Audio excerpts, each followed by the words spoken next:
तो आज का जो ये वीडियो है वो 10वीं क्लास वालों के रिक्वायरमेंट पर बनाया जा रहा है कि तत्व जो है उनको कैसे पहचाना जाए, उनके परमाणु क्रमांक कैसे याद रखे जाए, उसके अलावा कौन इलेक्ट्रॉन त्यागते हैं, कौन इलेक्ट्रॉन जो है ग्रहण करते हैं, कितने इलेक्ट्रॉन त्यागे जाएंगे, कौन जो है इलेक्ट्रॉनों को ग्रहण करेगा, और यौगिकों के सूत्र कैसे बनते हैं और उनके रासायनिक समीकरण को कैसे संतुलित किया जाता है। ठीक है, तो आज के लिए जो है हमने खास करके 10वीं वालों के लिए ये कुछ तत्व जो है उनके लिए तैयार करके रख ली है कि यहाँ तक मतलब 36 क्रिप्टॉन तक के जो तत्व है उनको कम से कम याद रखने की आवश्यकता है। बराबर। तो इस जो मैंने पीरियोडिक टेबल बनाया है ये आधुनिक आवर्त सारणी है। इस आधुनिक आवर्त सारणी के अंदर जो है मैंने कुछ बातें मेंशन कर लिया है। क्या कि जो काले अक्षरों में लिखे हुए हैं वो ठोस तत्वों को क्या करते हैं, प्रदर्शित करते हैं, और जो लाल अक्षरों में लिखा है वो किसको प्रदर्शित करते हैं, वो गैसों को प्रदर्शित करते हैं। जबकि ये एक नीले रंग वाला ये कैसा है, ये द्रव तत्व है। बराबर, द्रव है। तो इनके बारे में जो हमको देखना है, इसको पढ़ने का तरीका कैसा होगा, तो हम इसको आमतौर पर लेफ्ट से राइट की ओर क्या होते हैं, पढ़ते हुए जाते हैं। तो चीज मैं पढ़ के बता देता हूँ। एक हाइड्रोजन है, हीलियम है, लिथियम है, बेरिलियम है, बोरान है, कार्बन है, नाइट्रोजन है, ऑक्सीजन है, फ्लोरीन और नियॉन है। फिर उसके बाद में हम इधर आ जाएंगे, कहाँ, सोडियम है, मैग्नीशियम है, एल्यूमिनियम है, सिलिकॉन है, फास्फोरस है, सल्फर है, क्लोरीन है, और उसके बाद में आर्गन है।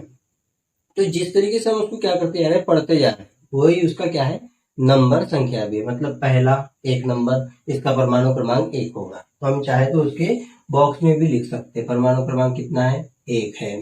परमाणु क्रमांक कितना होगा, तो 2 होगा। ये कोई एक कॉर्नर में हम लिख लेंगे। परमाणु क्रमांक कितना है, तो 3 है, 4 है। इसका नंबर कौन सा आएगा, 5। कार्बन का कितना आएगा, 6। मतलब कार्बन का परमाणु क्रमांक कितना है, 6 होता है। बराबर। नाइट्रोजन का 7 है, ऑक्सीजन का 8 है, फ्लोरीन का 9 है, नियॉन के 10 है। इसी तरीके से इधर आ जाओ, सोडियम का कितना होता है, 11 होता है। 9वीं क्लास में पढ़ा होगा आपने, है ना। मैग्नीशियम का होता है 12, एल्यूमिनियम का होता है 13, इसका 14, इसका 15, इसका 16, इसका 17, और आर्गन के कितने होते हैं, 18 होता है परमाणु क्रमांक। ऐसे ही यहाँ पर कितना आ जाएगा, 19। कैल्शियम कितना है, 20।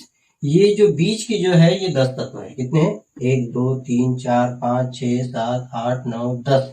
ये 10 कौन है, ये भारी धातुएं है। ये कौन है, भारी धातुएं। कितने कॉलम है, तो 10 कॉलम है। बराबर। इनको हम संक्रमण धातुओं के नाम से या डी ब्लॉक के नाम से भी जानते हैं। आपके पास में लिखा होगा डी ब्लॉक, डी ब्लॉक। बराबर। तो फिलहाल हम इसकी जानकारी को बाद में भी और मेंटेन करेंगे। तो इस तरीके से ये कहाँ है, 21, ये 22, है ना। आप ऐसा नंबर देते आओगे तो ये कितना आ जाएगा, 30। ये आ जाएगा आपका कितना, 36। इस तरीके से क्या है, 36 है। सबका हमको क्या करना है, परमाणु क्रमांक याद करना। तो 10वीं क्लास वालों को जो है इतने तत्व जो है मौखिक याद करने हैं, और उसके परमाणु क्रमांक जो है वो याद करना है। तो जिस तरीके से हम पढ़ते हुए उसका क्या होता है, परमाणु क्रमांक होता है। जैसे जिंक का कितना होता है, 30 है। मैग्नीज का कितना होता है, तो 25 आता है। ये कितना है, 25 है।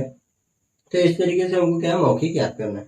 अब याद रहे कि इन तत्वों में, आवर्त सारणी के इन तत्वों में क्या करते हैं, यौगिक जब बनता है, कोई सूत्र जब बनता है, तो सूत्र बनने में क्या है कि आमतौर पर हम कोई एक सूत्र लिख लेते हैं, जैसे CaCO3, बराबर, CaCO3 या HCl। बराबर। इन सूत्रों के ऊपर हम थोड़ा सा विचार करते हैं। सूत्र के अंदर जो पहला अक्षर होता है, पहला अक्षर, बराबर, Ca मतलब कैल्शियम, ये कौन होते हैं, ये धातुएं होते हैं।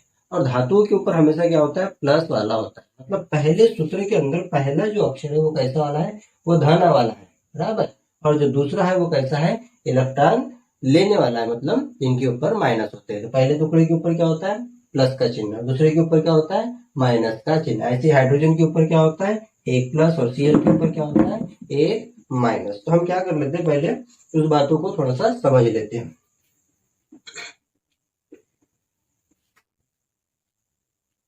कुछ तत्व जो है आमतौर पर धातुएं क्या करती है, धातुएं जो है इलेक्ट्रॉनों को त्यागने का काम करती है। इलेक्ट्रॉन क्या करती है, त्यागती है। त्यागती मतलब दूसरे को देती है। दूसरे को कौन देता है, जो धनी होता है। कौन होता है, जो धनी होता है। तो जो त्यागती है वो दरअसल में क्या है, धनी है, इसलिए उनके ऊपर क्या लगाया जाता है, धन का चिन्ह लगाया जाता है। इसका एक दूसरा उल्टा है, दूसरे कौन बचते, एक धातु हो गया, दूसरा कौन बचेगा, अधातु। वो उधर साइड जो लिखे हुए वो आपके क्या है, अधातु। अधातु, अधातु जो है ये धातुओं के द्वारा त्यागे गए इलेक्ट्रॉनों को ग्रहण करते हैं। मतलब ये क्या करने का काम करते हैं, ये ग्रहण करने का काम करते हैं, मतलब उधार लेते हैं, ऋणी हो जाते हैं। ऋणी हो जाते हैं तो इसके ऊपर कौन सा चिन्ह आता है, ऋण चिन्ह आता है, बराबर। अब कौन से तत्व के ऊपर कौन सा धन चिन्ह आएगा और कौन सा ऋण चिन्ह, उसको एक नजर देख लेते हैं। इसको याद रखना बड़ा आसान है। हम सिर्फ इस आड़ी लाइन को, दूसरे नंबर की आड़ी लाइन को देखते हैं खास करके, बराबर। पहला, दूसरा, बीच के 10 तत्वों को हम क्या कर देंगे, छोड़ देंगे, जो मैंने लिख के रख दिया डी ब्लॉक। फिर उसके बाद में हम यहाँ से पढ़ना शुरू करेंगे, बराबर। मतलब हम ये दूसरे नंबर की लाइन को देख रहे हैं। तो इस कॉलम के लिए पूरा है कि पहले नंबर का जो कॉलम होता है वो कितने इलेक्ट्रॉनों को त्यागता है, एक इलेक्ट्रॉनों को त्यागता है, मतलब +1 उसके ऊपर लिखा जाएगा। दूसरे नंबर का जो कॉलम है वो कितने इलेक्ट्रॉनों को त्यागता है, तो 2 इलेक्ट्रॉनों को त्यागता है, इसलिए उसके ऊपर कितना आता है, +2। फिर ये बीच की छोड़ दिया मैंने, सीधा चल रहा हूं मैं यहाँ पर, पहला, दूसरा, और इसको मैंने मान लिया क्या, तीसरा। तीसरे नंबर का कॉलम क्या करेगा, 3 इलेक्ट्रॉनों को त्यागेगा। फिर है चौथे नंबर वाला, तो चौथे नंबर वाले में विशेषता है। चौथे नंबर वाले में क्या खासियत है कि ये 4 इलेक्ट्रॉन त्यागता भी है और 4 इलेक्ट्रॉन क्या करता है, ग्रहण भी करता है, ठीक है। फिर इसके बाद में क्या होगा, अभी देखो अपन क्या हुए, +1, +2, +3, +4, पहले बढ़े। अब क्या करेंगे हम, घटना शुरू होंगी। यहाँ पर क्या है, -4 है। फिर नाइट्रोजन वाला क्या करेगा, -3, अब घटता हुआ एक क्रम मिलेगा। ऑक्सीजन क्या करेंगे, -2, और फ्लोरीन क्या करेगा, -1। मतलब ये 1 इलेक्ट्रॉन त्यागेगा, ये 2 इलेक्ट्रॉन त्यागेगा, ये 3 इलेक्ट्रॉन त्यागेगा। कार्बन वाला जो है 4 इलेक्ट्रॉन त्याग भी सकता है और ग्रहण भी कर सकता है। लेकिन नाइट्रोजन वाले क्या करते हैं, 3 इलेक्ट्रॉन ग्रहण करेंगे, ऑक्सीजन क्या करेगा, 2 इलेक्ट्रॉन ग्रहण करेगा, और फ्लोरीन क्या करेगा, 1 इलेक्ट्रॉन ग्रहण करेगा। जो इनकी विशेषता है वो इसके नीचे आने वाले तत्वों की भी क्या है, विशेषता है। मतलब सल्फर की भी जो है कितनी होगी, 2 इलेक्ट्रॉन ग्रहण करने की क्षमता होगी। तो इस तरीके से हमने क्या कर लिया, याद रखने की बात है कि यहां से पूरा यहां तक, कहां तक, कार्बन तक, ये सब क्या करते हैं, ये आमतौर पर इलेक्ट्रॉन त्यागते हैं। इनके ऊपर क्या आता है, प्लस का चिन्ह आता है, और उधर साइड जो बचे वो हमारे ऊपर क्या है, वो ऋण चिन्ह वाले हैं, ठीक है। अब इसी के साथ साथ हम क्या करते हैं, कुछ याद रखने के लिए कुछ आयनों के बारे में लिख के रख लेते हैं कि किसके ऊपर प्लस का चिन्ह होता है और किसके ऊपर माइनस का चिन्ह होता है, ठीक है। आप इतने चीजों को क्या कर सकते हैं, स्क्रीनशॉट ले सकते हो, ठीक है। फिर हम क्या कर लेते हैं, सुविधा के लिए कुछ आयनों को हम याद कर लेते हैं, ठीक है। हम पहले क्या करते हैं, जिनके ऊपर एक एक ऋण चिन्ह होता है उसको लिख लेते हैं। पहला जो है आपके पास में फ्लोरीन, इसके ऊपर क्या होता है, एक ऋण चिन्ह होता है। फिर है क्लोरीन, इसके ऊपर क्या होता है, एक ऋण चिन्ह होता है।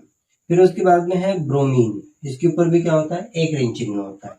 उसके बाद में कौन है, आयोडीन, इसके ऊपर क्या होता है, एक ऋण चिन्ह होता है। ये सिंगल सिंगल तत्व वाले हैं, बराबर।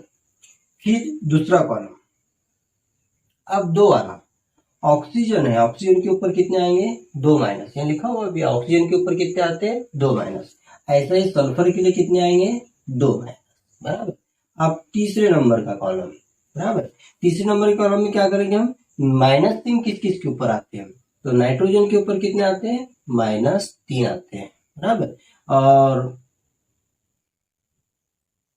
इसकी के बाद में हम क्या कर लेते हैं, कार्बन वाला ले लेते हैं, मतलब 4 वाला। कार्बन के ऊपर क्या होते हैं, कार्बन के ऊपर +4 भी हो सकता है या -4 भी हो सकता है।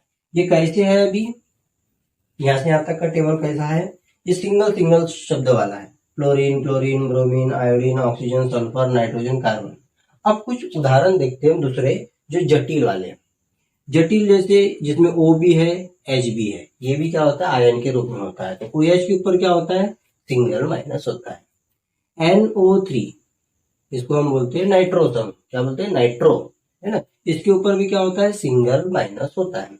फिर इसी के बाद में क्या है हमारे पास में, SO4 है, SO4 के ऊपर कितने होते हैं, तो 2 माइनस आते हैं। ये आपको याद रखना है, इतनी सी चीजें याद रखना है, सिर्फ इतना यदि याद हो गया तो आपको वैसे भी समीकरण बनाना सब ऑटोमेटिक याद हो जाएगा। ऐसी कौन है हमारे पास में, CO3 है, CO3 है ना। तो CO3 के ऊपर क्या होते हैं, तो 2 माइनस होते हैं। कितने माइनस होते हैं, 2 माइनस। अब आप सुन लो इनको क्या बोलते हैं। ये जो है हमारे सामान्य ऋणायन है। ये कौन है, ये सामान्य ऋणायन। ये कौन है, सामान्य ऋणायन। यहां से यहां तक कौन है, ये सामान्य ऋणायन है। और ये वाला जो कॉलम है, स्पेशली ये, सिर्फ ये, इसको हम क्या बोलते हैं, जटिल आयन या जटिल ऋणायन के नाम से जानते हैं। क्योंकि इसके अंदर क्या है, दो या दो से ज्यादा क्या है, तत्व है। ऑक्सीजन भी है, हाइड्रोजन भी, इसलिए कौन है, ये जटिल है, कठिन टाइप का है ना। NO3 एक नाइट्रोजन है, 3 ऑक्सीजन है। तो आपको सिर्फ इतने सी चीजें याद रखना है कि किसके ऊपर प्लस होता है और किसके ऊपर माइनस। तो प्लस वाले को छोड़ दो फिलहाल, अभी हम सिर्फ माइनस वाले को देख रहे हैं। बस आपने माइनस वाला याद कर लिया तो आपको प्लस वाले क्या हो जाएंगे, ऑटोमेटिक याद हो जाएंगे। ठीक है, आप इसका भी क्या कर सकते हैं, एक स्क्रीनशॉट ले सकते हो ताकि आप इसको बार बार देखो और इतनी चीजों को याद कर लो। ठीक है, इसके बाद हम एक दो उदाहरण देख लेते हैं कि कैसा उसका सूत्र होता है करके।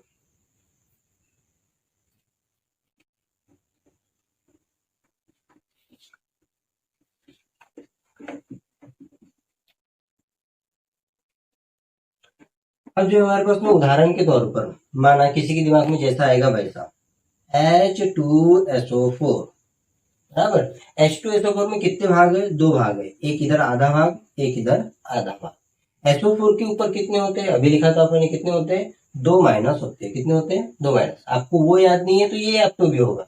हाइड्रोजन कौन से नंबर के कॉलम में आता है, पहले नंबर के, उसके ऊपर कितना होता है, +1। मतलब एक हाइड्रोजन के ऊपर एक प्लस, तो 2 हाइड्रोजन के ऊपर कितने हो जाएंगे, 2 प्लस आ जाएंगे। कितने आ जाएंगे, 2 प्लस। तो सीधी सी बात है, बाकी के बचे हुए भाग पर क्या रहेगा, जब ये 2 इलेक्ट्रॉन देगा तो दूसरा क्या करेगा, 2 इलेक्ट्रॉन लेगा, तो उसके ऊपर कितने आएंगे, 2 माइनस आएंगे। ऐसा ही एक उदाहरण और ले लेते हैं अपन। इसके बारे में नहीं पढ़ा अपन ने, Fe आयरन के बारे में नहीं पढ़ा, लेकिन अपने को याद है कौन, FeCO3, ऐसा सूत्र होता है। अब हमको Fe के बारे में नहीं पता तो कोई तकलीफ नहीं है, नहीं पता। हमको किसके बारे में पता है, CO3 के बारे में पता है। CO3 के ऊपर कितने होते हैं, 2 माइनस होते हैं। तो सीधी सी बात है, आयरन के ऊपर कितने होंगे, 2 प्लस होंगे। क्या होगा, 2 प्लस, बराबर। अब हमको क्या है, एक तीसरा सूत्र ले लेता हूं मैं, कौन, AgNO3, सिल्वर नाइट्रेट इसका नाम है। इसके बारे में अब अपने को Ag के बारे में नहीं पता तो कोई तकलीफ नहीं है, हमको इसके बारे में तो पता है। क्या पता है हमको कि NO3 के ऊपर क्या होता है, सिंगल माइनस होता है। तो सीधी सी बात है, Ag के ऊपर क्या आएगा, सिंगल प्लस आएगा। तो इस तरीके से क्या होते हैं, सूत्र और सूत्र के जो है 2 भाग होते हैं, पहला भाग दूसरा भाग, पहला भाग दूसरा भाग। हमेशा पहला भाग कैसा होता है, धन चिन्ह वाला होता है, और दूसरा भाग कैसा होता है, ऋण चिन्ह वाला होता है। हमको कोई एक चीज याद करना है, चाहे आप ऋणायन याद कर लो कोई, चाहे आप धनायन। तो हम क्या करेंगे, हम सिर्फ ऋणायनों को याद करेंगे, क्योंकि ऋण वाले कैसे बहुत कम है और धन वाले कैसे बहुत सारे, यहाँ से लेके इधर सब क्या है, धन वाले। इसलिए हम थोड़े से चीज याद करेंगे, कौन सी, ऋण आयनों वाले। ठीक है, अब इसके बेस पे हम क्या करेंगे, अपना जो 10वीं क्लास में पूछे गए इंपॉर्टेंट प्रश्न में से 2-4 प्रश्नों को हम रासायनिक समीकरण संतुलित करने में हल करके देखेंगे। वो देखेंगे हम अगले वीडियो में। ठीक है।